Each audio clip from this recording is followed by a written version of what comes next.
camping, glamping, caravanning, that's all gone. Bivvy bagging is where it's at. Let's jump right in. Be scared to breathe, that's how we catch you out. Run to your sanctuary, shut it down. Make sure we can't get in, so you can't be found. Urge where we're sniffing out the slightest sound. And reach you with your demons when you're back. I'm going to be doing the stereotype of adventure. The first page of any adventure textbook. And that is, of course, camping out. So I'm just packing up the panniers now. I've got to pack pretty light, but that doesn't mean I can miss out on these 4 essentials. A can of tuna. Deodorant, but not to spray on me. I'll show you the camping hack later. Speaker, of course, gotta have a boogie. And I'm gonna put some rum in here and just, you know, help get to sleep. Yeah. So this just goes on the back like this, and my bike becomes my house.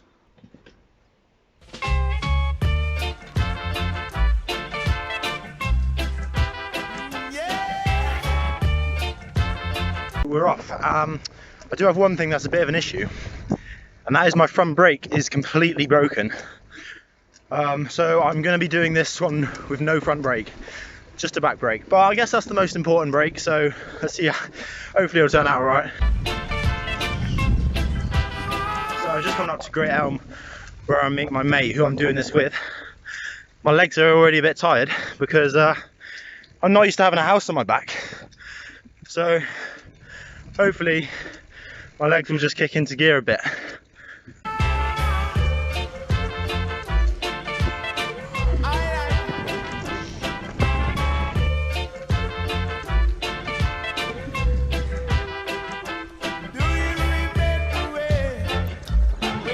So in true countryside style, we were stopped because the cattle had to cross.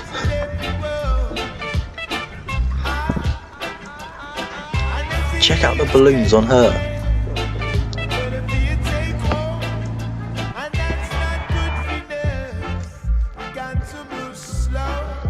So don't I am, I just left my helmet on the wall. So I'm just trekking all the way back to the wall, to the cow crossing.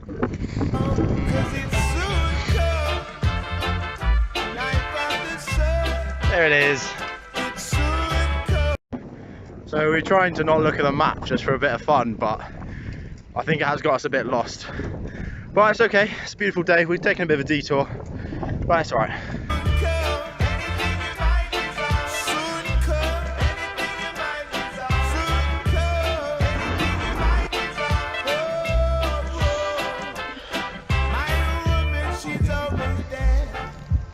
So we found a bird hide, but we do have a bit of an issue.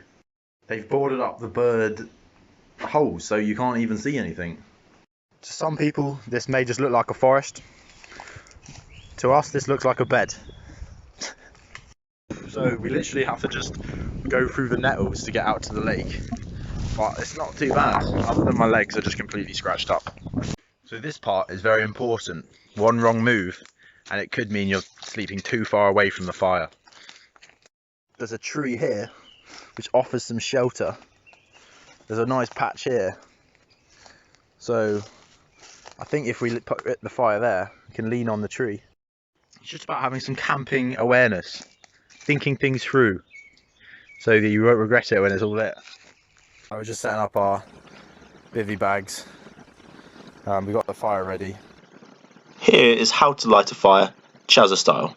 So first you get some maths, you scrunch it up, you put it under some kindling, and you make a nice little pyramid.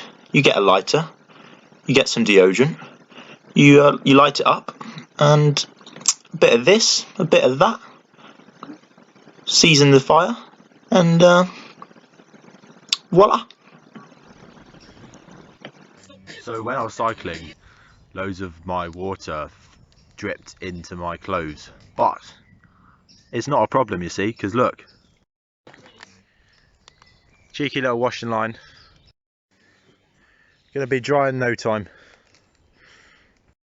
Got a cheeky fishing rod, so we're gonna catch some fish hopefully. We think that we're in the most remote place ever, and there turns out to be a guy fishing just over there. So we're just waiting it out a bit, waiting for him to go away so we can do some fishing ourselves. Just a bit of an issue. Do we fish first or do we swim first? Because we want to swim while it's still warm and sunny. Because you know how long fishing normally takes. But then you don't want to swim because then you just scare all the fish away. So it's a bit of a dilemma here. So right now I'm just stood by our camp, just watching a guy fish. Now there's one thing even more boring than fishing, and that is waiting for someone else to finish fishing.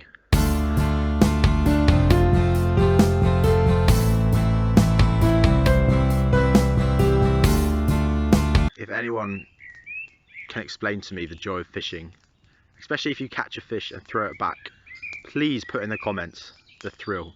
I'm just not seeing this. I just do not understand it. So the fisherman's gone, and that's good. And I won with the swimming first, so that's going to be good. Hopefully I don't scare all the fish. It's quite boggy. Pretty cool, eh? It's not ideal, but it'll do. For those of you that don't know about bivvy bagging, it's basically just like a plastic sheet that goes over your sleeping bag, and the idea is that it keeps the dew off you. It's been fairly successful in my past experience. So forget lugging a caravan around or anything. It's all you need, really. It's all you need. Now there is one slight issue with camping in a forest, and that is that the nature just decides when you sleep and when you don't. The birds will eventually stop sometime around 9, 10, 11, I don't know. And they will probably start up again at 5:30 AM. So if you are someone that doesn't like then this is just not for you. But camping somewhere random is definitely quite underrated. It's quite a nice feeling to empathise with the cavemen, and makes you feel wholesome and makes you appreciate the things you have when you get back home. 9 o'clock now, the sun's going down, so not really much you can do, so it's just fire in bed for us. Bit of an issue. It turns out we camped on a nature reserve, and this guy just came up from Bristol Waters and told us to move. So we're packing up shop and we're going somewhere else.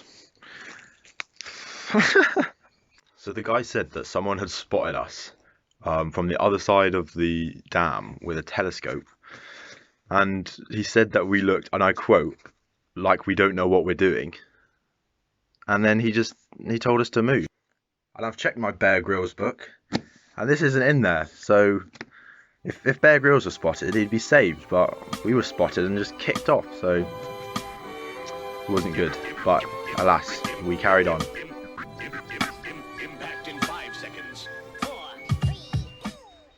So we're in a bit of a race against time now. It's getting dark and we have to move. So I'm hoping that we can set up a new camp before it gets dark. So this ranger comes and he gives us a talking to.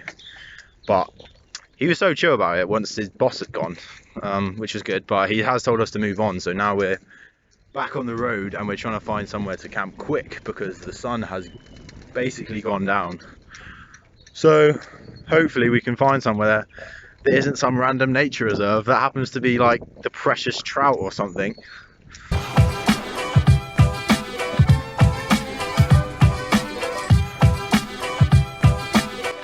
I don't know if you can see by the camera, but it is actually getting quite dark and we're still going.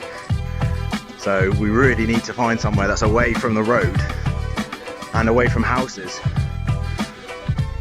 Otherwise we're going to be sleeping on the road and that's not going to be good. Come on, wish us luck in the past. It's gone 10 o'clock and we've found somewhere in a field to set up camp, so we're just going to go to bed now. We're both knackered. It's currently 4:18 and yes, we're awake and yes, we're ready to go. So neither of us could sleep very well, so we just decided to cane at home, yeah, and watch the sunrise. So here goes.